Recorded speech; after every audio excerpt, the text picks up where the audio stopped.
Our next guest does not usually give many interviews and only speaks when he has a big message. And now he's back saying we are headed towards another financial crisis, and this time it will likely be much worse than 2008.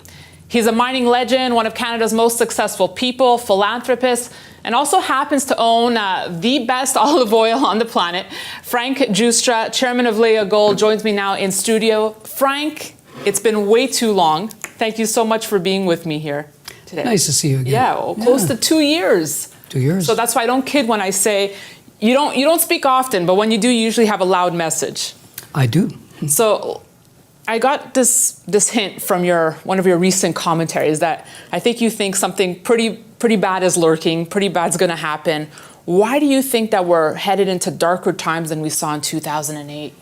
Well, because I think the world is in uncharted waters right now. We're living in a world with a global debt bubble, and anytime you get debt bubbles of this magnitude that are global, that are fueled by speculation, something's going to happen. And things are overvalued, things are priced, the pricing's not correct because you've had all of this quantitative easing around the world. $25 trillion in the last 10, 15 years has been bought by central banks.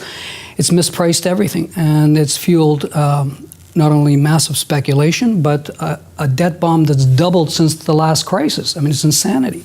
So when people talk of a recession in 2020, are those the timelines that you think you could see coming? I think it's starting already, and I think that the powers that be know that it's coming. Global growth is slowing, and we're overdue for a recession. You can't stop recessions; they happen. This has been the longest-running economic recovery in history since the crash, and so you can see that global growth is slowing, and you can see that central banks are starting to ease, including the Fed in the U.S., and it's coming. And when it comes, you have to ask yourself, what might happen that will unravel some of this wild speculation? So let's bring it home to gold now, because this is really, the space where you made your name. You know gold, precious metals extremely well here. How does gold play a role now? Well, as you know, I've been writing and speaking about this subject for almost 20 years now, starting in 2001 when I started to write about it. And what I predicted back then has come to fruition. And I started to see it with the Fed's behavior change starting in the late 90s, early 2000s, when Greenspan was running the Fed. And he was basically coming to the rescue at every financial crisis with easy money. And all that managed to do was encourage bad behavior and the beginning of moral hazard. Moral hazard, in my opinion, is like a gateway drug. At first you think it's fine, it's in small amounts, it's okay, but then people start to get reckless. And you've seen it. So here's what I believe is happening. I think we're in the third and final phase of the gold market that started in 2001. And this will be the most explosive phase for gold. So in 2001, when gold was $250 an ounce, it's when I first started writing about this, when we created Wheaton River and Gold Corp. Right. We could see the beginnings of the monetary policy change in behavior in monetary policy, and that ramped up and created the financial crisis of 2008. And in 2008, I predicted that we wouldn't have a depression. A lot of people were afraid we were going to go into a depression. I said it's not going to happen because we're going to get all of this printed money. That's going to create a floor on the system, the economic system. We'll pay the price later, but gold's going to run. And as you know, starting in 2009, when I created the second gold mining company, Endeavor, gold began its run up until 2011. Well, this gold market just started, the third phase, and this was really fueled by. And I was waiting for the bell to ring, and the bell rang when everybody stopped raising rates, which actually, you could see that coming, last year. You could never normalize these rates. It was impossible. The arithmetic never worked. Had you normalized rates to their normal 5 or 6%, you would have imploded the whole system. So I always predicted they would only be able to raise rates to a point. And then when they paused, that rang the bell for me. And when they started to drop rates, I predicted this will be the beginning of the next really big run. So where were you this summer? Obviously, this is when gold broke out. Do you remember that moment when you started seeing it run up? What were you thinking? Were you thinking like, aha, I knew it? Well, I knew it, but I was, I was thinking finally, because I was a couple of years early in predicting it. I started predicting this in 2016. That's why we created Leia Gold. I was telling my partners, Neil Woodyer, saying, this is let's do it again, because I'm telling you, we're going to get into they cannot maintain this facade that they're going to normalize rates. It's impossible. It's absolutely impossible. So when it finally did happen, I just said, yeah, well, here we are. I'm not surprised. Yeah. So when you say the word explosive, let's talk about where you think gold could. And I know you hate making forecasts. I know. Before you say that, yeah. But where could it go? It's going to blow through 1900. And it's going a lot higher. I just don't know what the number is, and it's going to depend on a lot of things. It's going to depend at the rate which countries around the world are going to compete to devalue their currencies, which is the next phase of after zero interest rates, the Fed is the last holdout, and they're close to zero, and they'll end up at zero before the recession is declared. Then they'll start QE. QE is going to start in Europe this fall. The Fed will follow. It's already been going on in Japan forever. And then you're going to see competitive currency devaluations and possibly currency wars. So do you agree with how the Fed is handling this? Is this the only... I think they made their mistake. I think they set the trap for themselves a long, long time ago. And I think it was an inescapable trap. The arithmetic never worked. And again, after the 2008 crisis, they talked about normalizing rates and unwinding the balance sheet. And I said, how are you going to do that? I mean, you will implode the economy, we've seen very fragile, anemic economic recovery. This recovery has been subpar for the last 10 years. Past recoveries, 5 to 7% growth rates. We've been averaging 2.5 for the last 10 years. And it's only been a recovery because of all of that free money. So I don't see an out yet because of the way human behavior works. I just think that we're going to have to see a lot more pain. Eventually, someday, we're going to have to restructure the global monetary system. But that's not going to happen yet. You think everyone should own gold in their portfolio? I think it would be reckless. If you're an investor, you would be reckless not to own gold. Some gold, it's insurance. And if you don't have some insurance in your portfolio, you're crazy. Is it physical? Is it mining stocks? Is it both for you? Is it ETFs? I think, well, listen, I'm a professional, so obviously I have a different risk profile than some other people might. But the way I look at it, I own the physical. Okay, number one. Number two, I bypass the seniors because I don't see, I find that it's going to be difficult for them to grow, the major gold mining companies.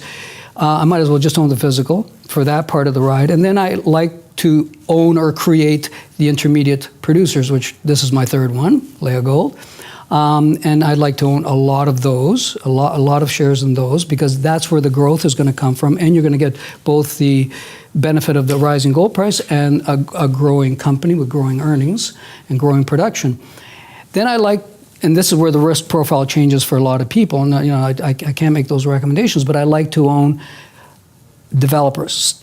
I like to own shares in companies that have a deposit that is economically feasible at some gold price and will, in a rising gold price, go into production and get acquired or build its own mining company.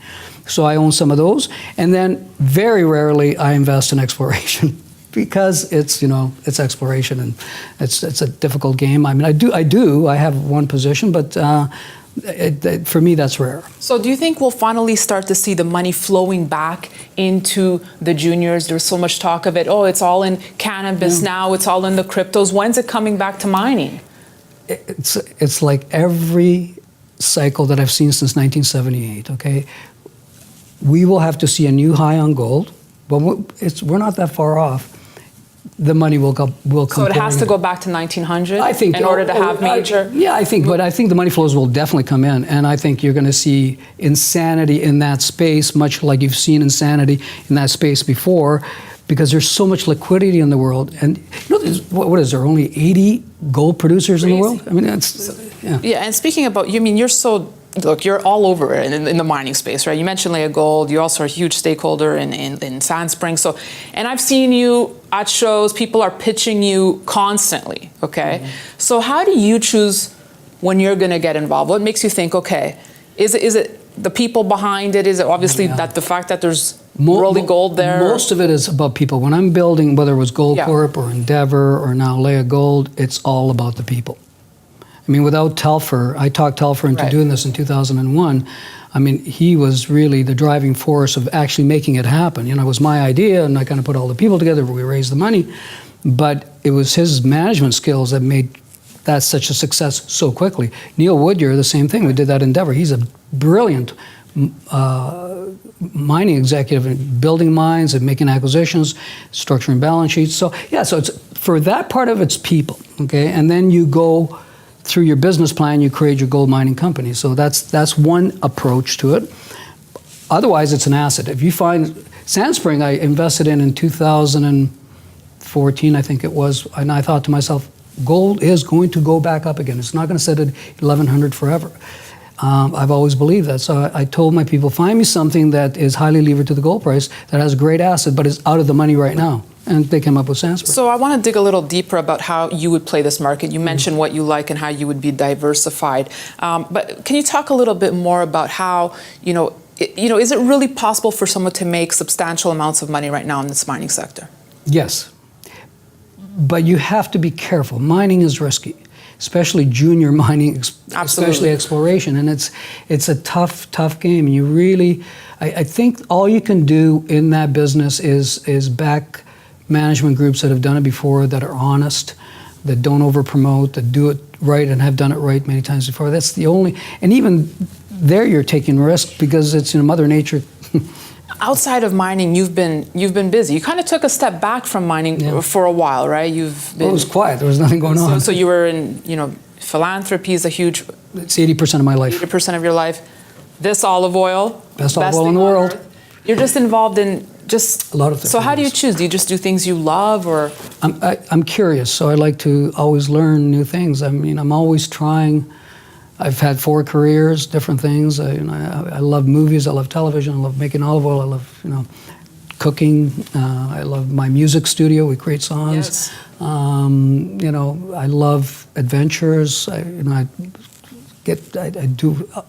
do a lot of adventures with my friends where we do crazy stuff, and life is about balance. And so I've figured out, actually I've written about this in my blog, the 5 secrets to a balanced life.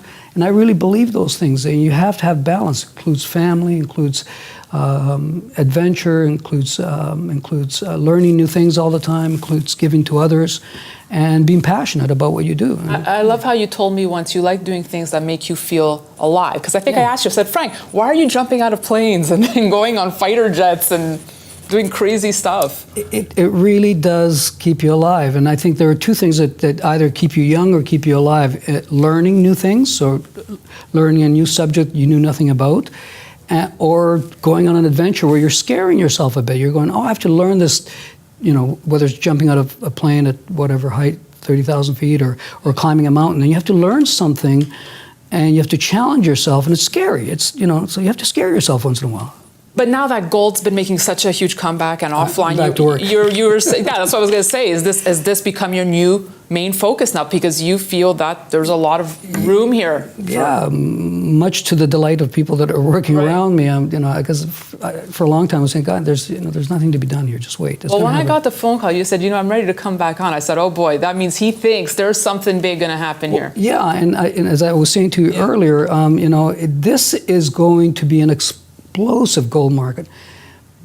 And I know your viewers are all rooting for a higher gold price. Most of them are here because they're invested in gold. But be careful what you wish for, because if things play out the way that I predict they're going to play out, this is going to be a very ugly world to live in.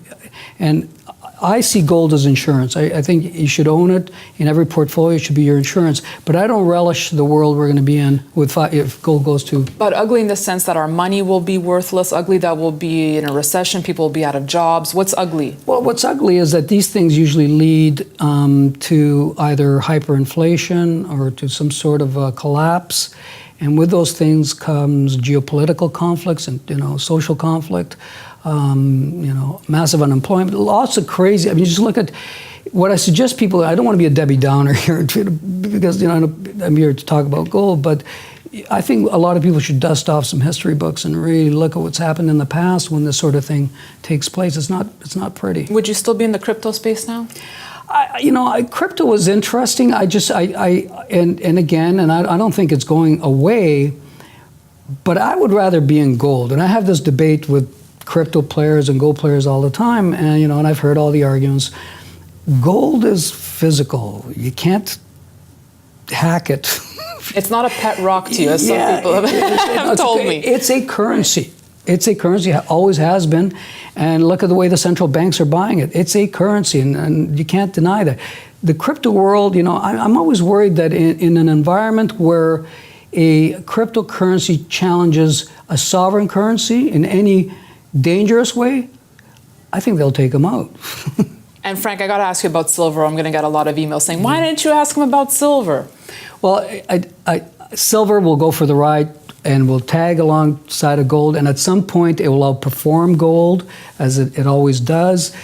It's more volatile than gold, but it will track gold. If someday gold pulls back, silver will pull back even more. I've been watching this since 1978 when I got into this business, and silver is a classic. It will at some point outperform. And what about U.S. equities? Do you buy the big stocks? Are you in Apple? Absolutely not. Wow. We're way overdue for a correction. If you think, this market has almost doubled since the crash, and it's up 300% from pre-crash lows. From the crash lows, up 300% and doubled from the pre-crash highs. It's only being fueled by massive amounts of free money. The market's overextended. I don't know, did you see that piece that Ray Dalio put out about a paradigm shift? He nailed it. He nailed what's happened. It's basically people, the market behaves in a certain way for a long period of time. Things get popular, people get overextended, and then they get hurt. And this has been a long, long run. And I think there are two things. Moral hazard is basically out of control on all this stuff, because there are two things that people have been conditioned to believe. Buy on dips, so every time that there's a correction or a crash, you buy because you will make money. I remember this going back to 1987 when the market crashed.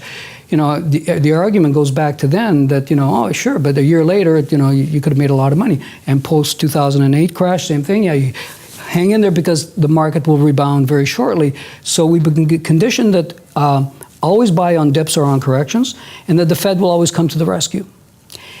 And what people forget is that there were long periods, bear markets. The 1969 bear market lasted until 1982, 13 years. The 1929 bear market, so it lasted for almost a decade. People forget that I think we're overdue for a bear market, and a 30% correction in a recession, in a bear market recession, is a laydown. Yeah, no, 30 is easy. It could be a lot more, and it can stay low for a very long time with very flat movement for many years, where people are just not interested anymore. No, I'm interested to learn that you're not exposed to these. I don't own a single share. No, I think it's overpriced, it's overvalued, and it's been running too long. This is the longest running bull market in history, and it's fueled by cheap money. There's no other reason. There's no reason for that type of growth in the market. Well, I guess people have this fear of missing out. They're like, I got to be in Tesla. I got to be in Square. I'm going to miss this. And that's what Ray Dalio is talking about. People have become accustomed to a type of behavior because it's been going on so long, and they think it will never end. It will go on forever. Fascinating. And it's not. This market's going to have a correction. We're going to go into a recession. Something will happen, and you're going to have. And there will be a time to buy the stock market, absolutely. But I wouldn't buy it now. All right. Frank Giustra, I always appreciate when you take the time, 'cause I know your time is limited, so I appreciate you coming to New York and sitting down with me. Your favorite recipe to make with this award-winning olive oil? It's a new, oh, thank you for asking. I make this, it's a great, I actually wrote an article. If you go to frankgiustra.com, which is my blog, I write about everything. And I wrote an article about a pesto sauce made with the leaves from the rabi broccoli with roasted peppers, using that olive oil to make the pesto. To die for. Wow, cooking show is coming though. We're going to do that. We're going to do that. And I could vouch, this is incredible olive oil. Thank you so much, Frank My Giustra. pleasure. Thank you for coming and thank you for watching. We will have much more for you on Kitco.com, so be sure to stay tuned. Thank you.